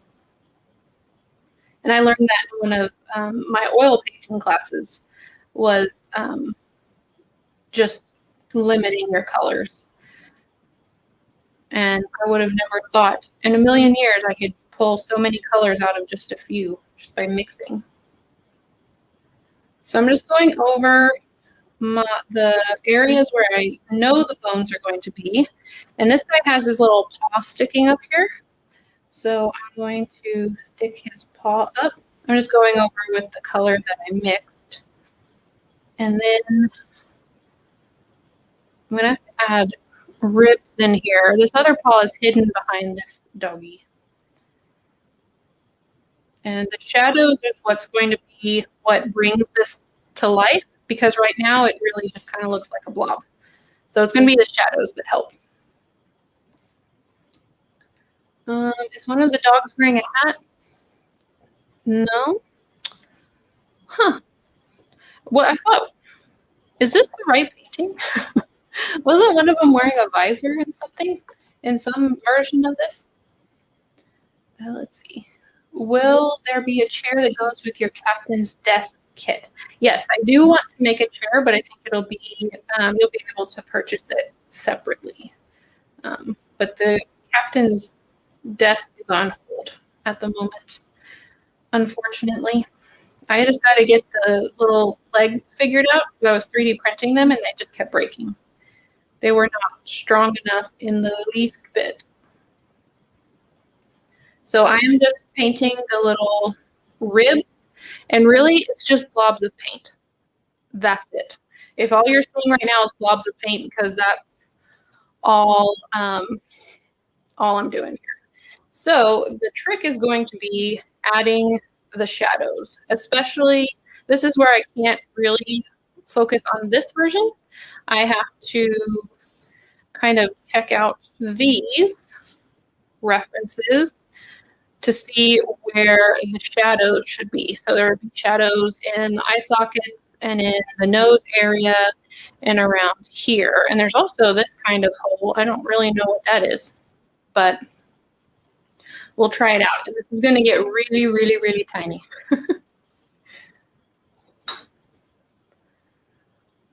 Let's see. Oh, in some versions they have hats. Okay. One had a cigar. This one has a cigar. Little bulldog has a cigar. This guy has a pipe. This guy has a pipe. This guy's hiding. So I don't actually need to do his whole face because this guy's hiding behind some cards. So, all right. Now for the shading, I am going to mix in some brown. Let me show you what I'm doing with the paint, because honestly, like how you get your paint on the brush sometimes is half the battle. So I have some brown on here, and I'm just going to pull out some of the bone color, and I'm going to use the brown to make it a little bit darker. Just a little bit. And then I'm going to start kind of carving out these shadows. So I know there's going to be a shadow in there. And I know there's a shadow in here.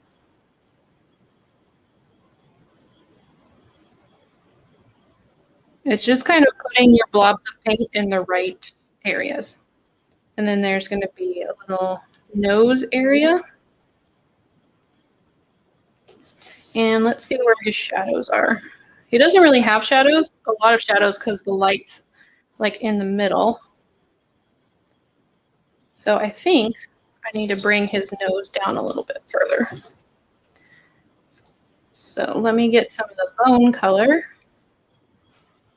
and bring it down just a little bit further, like so. I knew this was going to be difficult because they're so tiny. I may have to give them ears so people know what in the world they're supposed to be.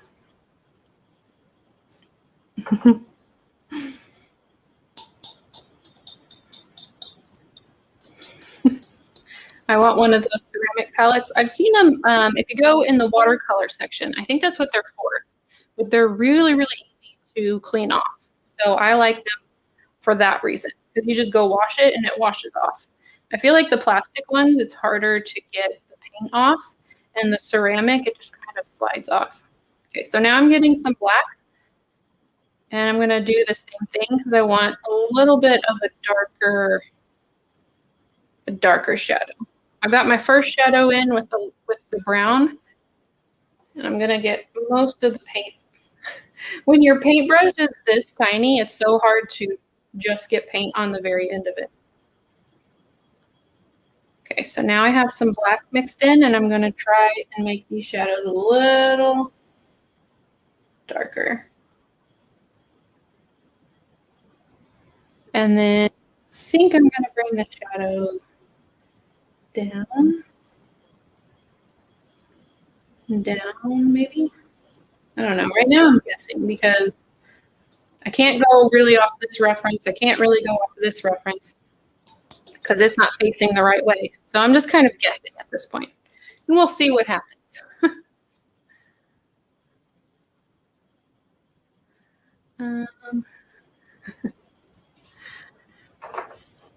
Let's see. I'm going to pop this back over.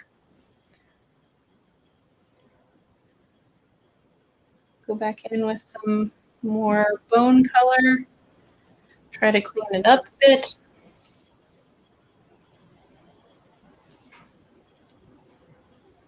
Just a lot of back and forth until I like how it looks. That is not super, but it's getting closer.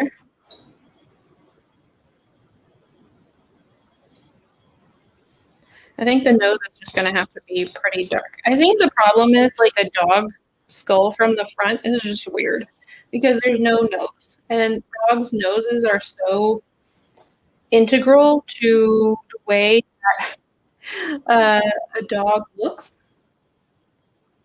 that when it's missing, it's just weird.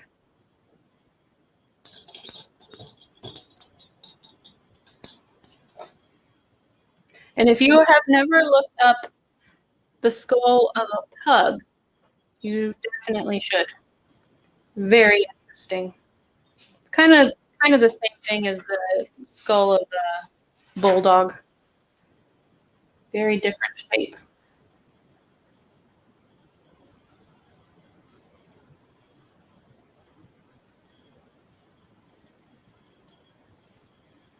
So typically, if I wasn't trying to paint, at least finish this dog, I would be getting frustrated at this point because I'm not, you know, figuring out this face or this skull very well. So I'd probably move on to something else and then come back. But I'm just going to keep trying. Someone asked earlier about paintbrush suggestions because there's shed a lot. Just to let you know, I have been using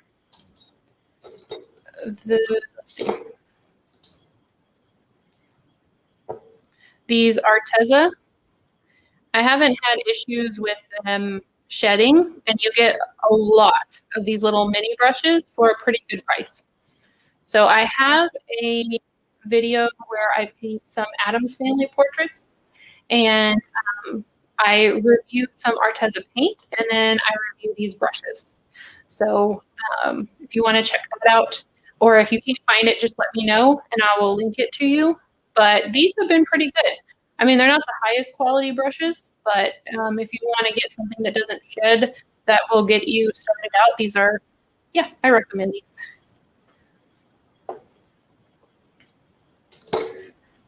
All right.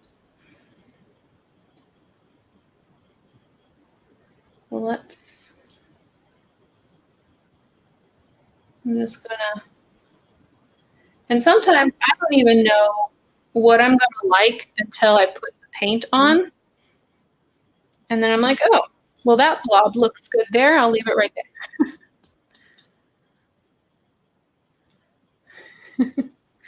Yeah, we have a family with a pug. They're cute. So far for me, the camera looks focused, but you'll have to let me know if it's not focusing on my end. But I'm not watching the stream. I'm watching the program that I'm streaming through.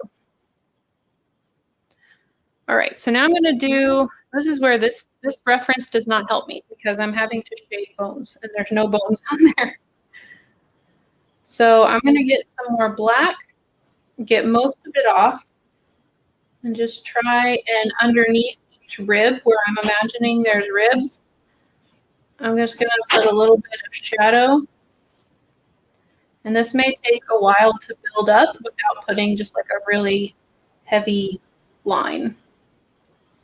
And then there's going to be shadow underneath the arm. So can you see the shadow? So this would be the arm bone. So I just put a little shadow underneath it. And then a little shadow between the shoulder blade. I guess it's still called a shoulder blade on a dog. I didn't look up the names of the dog bones. If we have any vets, let us know. So I'm just very lightly, patiently adding shadows here and there until it starts to take a little bit of shape. And then I can also do this to the side of the dog's face, and that's going to give it a little bit more shape. So tiny. Like this could be nail art, is how tiny this is.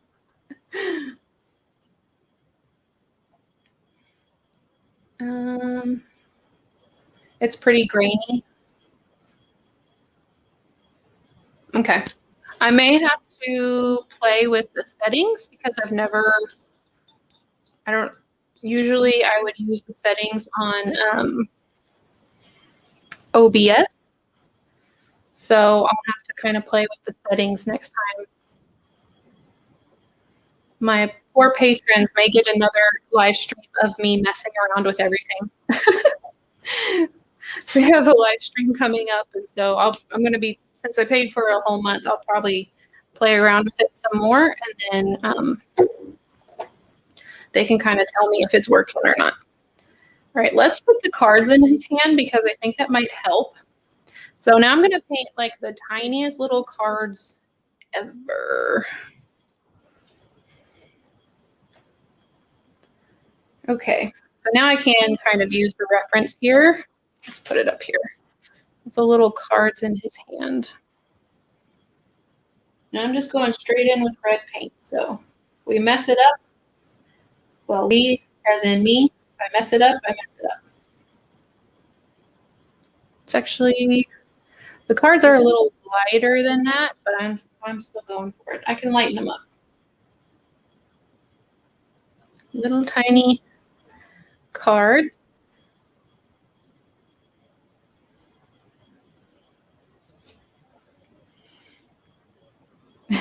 Everything is grainy to me until I put my glasses on. I believe it's Streamyard because I've had the same issue. No, I paid for it, so because I wanted to try and get the best. Like if I was going to try it out, I really wanted to give it a good try. So I just paid for 1 month. So little cards. Right now it's just kind of a red blob, but I'm going to try and use my pen here to kind of put in some definition. And one tip about these little brushes, I don't leave them in the water. I have now because I'm not paying attention. But when I'm working with them, I put them in the water and I let the water get on the bristles, and then I go ahead and get the water off. Because when they're this tiny and you just leave them like sitting inside of the water thing and it's just sitting inside the water cup, it'll start to bend. Like even this one's been in there for, I don't know, 20 minutes and it's starting to bend the bristles. So I try not to leave them in there and I just go ahead and squeegee the water off and then put them back in my dry cup. So especially with little brushes. The bigger brushes can take a little bit more wear and tear, but bigger brushes, you don't want them sitting with their bristles sticking like that. Okay, so wish me luck. I'm going to try and differentiate these cards here. I'm going to put it up here because it's a little closer to my face up here. YouTube may be throttling quality. That's true. You never know what YouTube's doing over there. Y'all are looking at pug skulls. Okay, so here we go. Take a deep breath. Oh, I gotta make sure I can see my reference.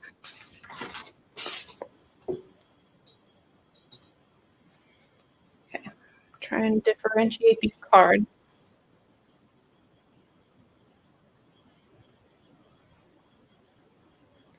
Putting the little tiniest bit of paint, and still too much. It's still too much paint. Even painting with a pen is too big. Part of the frustrations of being a miniaturist is trying to get stuff small enough. Okay, well, we're just going to keep going with it, and we can always go back and add more red. Okay.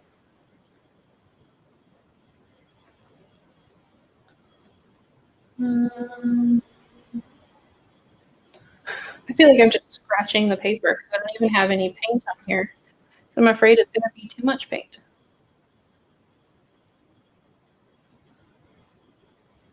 I think I might be just trying to get too much detail. And it's just not enough room to get.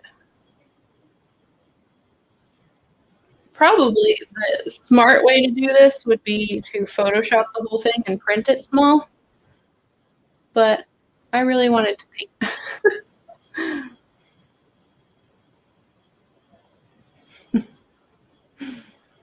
Hi, Lauren.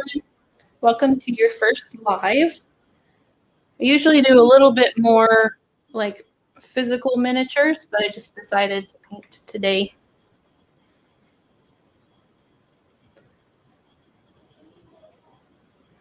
I'm working on an embroidery project that I'm almost done with, and I can deliver it and make some minis. Yay! You need a one-hair paintbrush? I do. I have small, I've never tried to paint in 1/24th, which is part of my problem. I'm very comfortable painting in 1/12th, but 1/24th is just so tiny. So I know there's people that paint smaller than me. And like, I don't know if you've ever seen those sculptures that there was a viral video going around of, I think it was, they did sculptures inside the eye of a needle. I'm a miniaturist and I can't even imagine like how you would do that. So now I'm going to go back with some red and try to make these lines that I just created a little bit thinner. So I'm putting red on top of the cream lines I just laid down to make that thinner. And maybe just making a mess. So we're going with impressionistic cards in a skeleton dog's hand.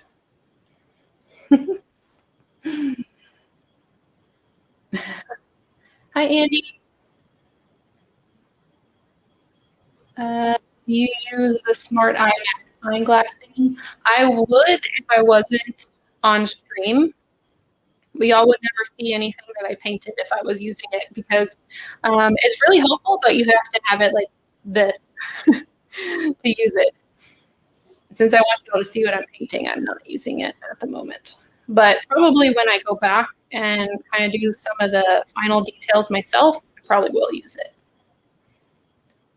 So I'm going to use the pen again and try and get a little bit more shadow into the skull, if possible. Or I might just mess it up.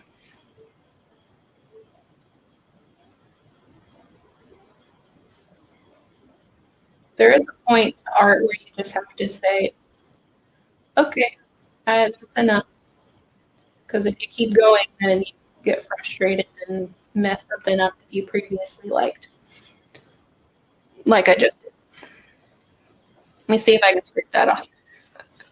As I'm talking about stopping while you're ahead, I don't.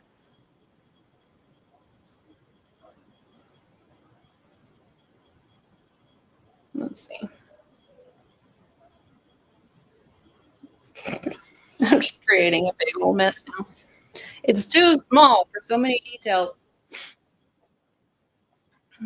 Oh yeah, the pencil lead carvings too.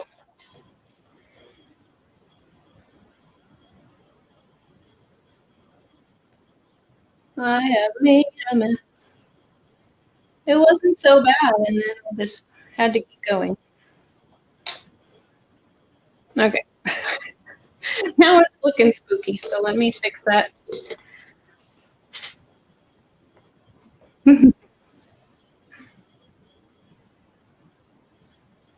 Well, I knew this would test the limits of my miniature painting because it was so tiny and so detailed.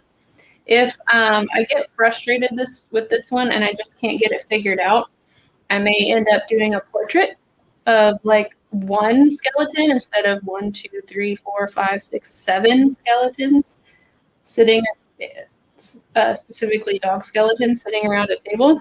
That may be a better place to start. But I tend to start with really complicated projects, you know, AKA the Addams Family project that just went on for 11 years because that's where I started. Did I start with a room box? Nope.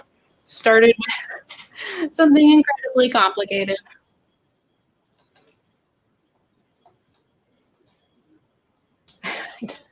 I did poke him in the eye socket.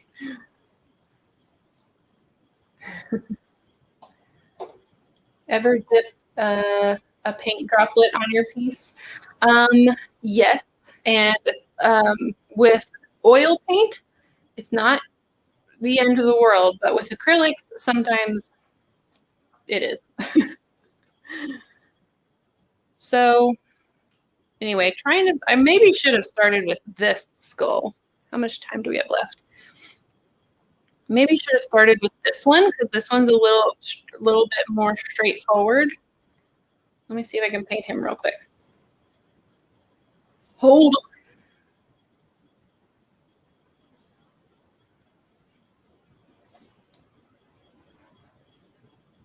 And all my paint's drying up. Come on, paint. Revive. Last me for 5 more minutes.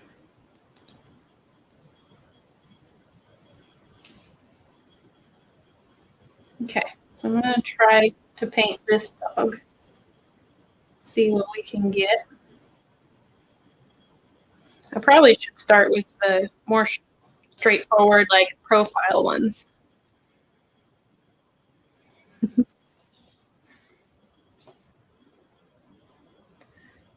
Who wants to stop when you're ahead? Never stop until you've gotten frustrated.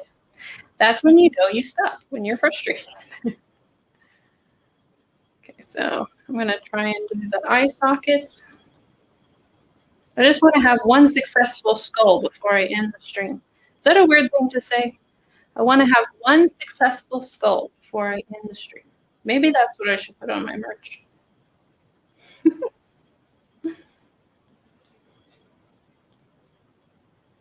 Let's see.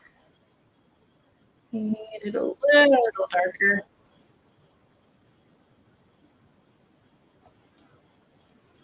See, that already looks better, but that's because it's like a side view. What is he doing? Oh, he's holding a pipe. This one will be holding a pipe.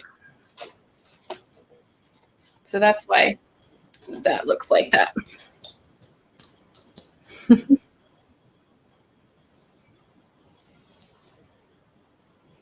Need a little bit of blue to kind of fix the background that I messed up.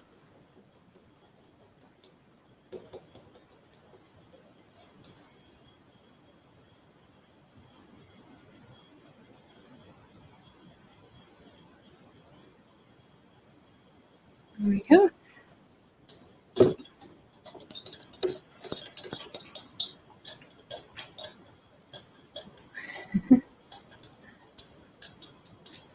It was so nice. I really need to sleep now. Bye, Oscar. 3 a.m. Oh my goodness. Thank you for joining that late at night.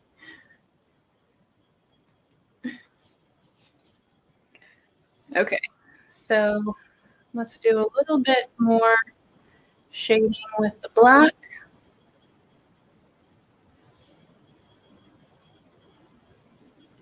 The front of the eye socket and in the nose, and then also at the base of the skull. Get some of the paint off. So I'm just lightly brushing the paintbrush over just to give it a little bit of shading. So I think that one's a little bit more successful, looking like this. This one looks a little bit more like this, maybe, than this scary thing in the back, which I will work on a little bit more.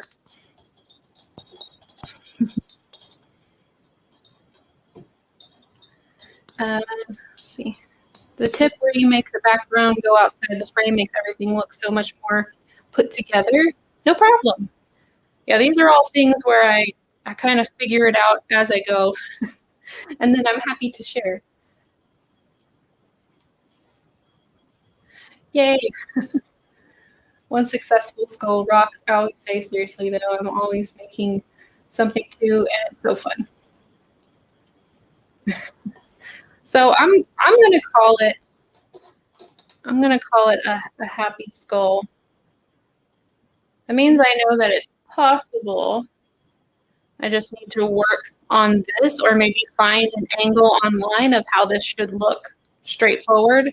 This one's to the side, this one's to the side, this one's to the side, this one's to the side, except it's a bulldog, which that's going to be interesting to paint, especially in this scale. And then this one's just the back of a skull, so this one should be pretty easy, but I'm pretty happy with that. We'll say it's all right so far.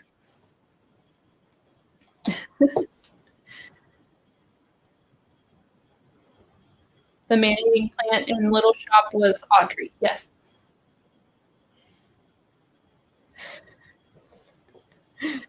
So I think that's probably all I'm going to do for tonight. I might do, if I paint on this some more, I might do like a speed paint that I post on Instagram and Facebook so that y'all can see it kind of finish up. But I'm going to be doing just the same exact techniques that I've done this entire time. I'm just going to paint in the side of the table and then paint the bones, add shadows, and then finish it up. There may be a little bit of detail, so I need to do the clock also. But I'll do the clock same way I did the painting back here. But it's all just kind of putting in color, adding shading and highlights, and then that's it. Happy little skull. That should be, yeah, maybe that would be on some merch. Happy little skulls, like happy little trees. Maybe shade the ridges on the skull in the middle because it looks like an alien on the back, so it doesn't look so round up top, a little bit more pointy. That's probably, you're probably right. It's because I'm looking at it from this angle, and yeah, there's definitely a point back here. So I'll play around with that, and I'll see if I can find a reference where it's from the front, because that will be a lot easier. Well, I think that's it for our stream today, and I will be back working on the Fairfield next time. And if I continue to like Streamyard, we might try it with my phone to see if you can actually see what I'm seeing, because working on a Fairfield as it's gotten bigger and bigger has gotten more and more difficult to show you everything. So with this setup, I might be able to do it. So now that we have a mic that's working, kind of, and a stream that's working, kind of, we'll continue to figure that out. And then maybe with Beetlejuice, I'll be able, like if I work on Beetlejuice in a stream, then I'll be able to use my phone then too to kind of like walk around the entire project. So exciting to try out new things. Thank you for helping me figure out the microphone. I know it's not the most exciting thing, but it really helps me out to have live viewers help figure that out. So, but I hope you all have an amazing night and morning and afternoon. And thank you, Rachel, for helping mod and helping me see the questions. And thank everyone who sent a super chat. I super appreciate that. And if I do need to get something else for a microphone so that we can just solve this problem, I will definitely be using those for that. So I hope you all have an amazing day, and I will see y'all later. Thank you for being here. Bye, everybody.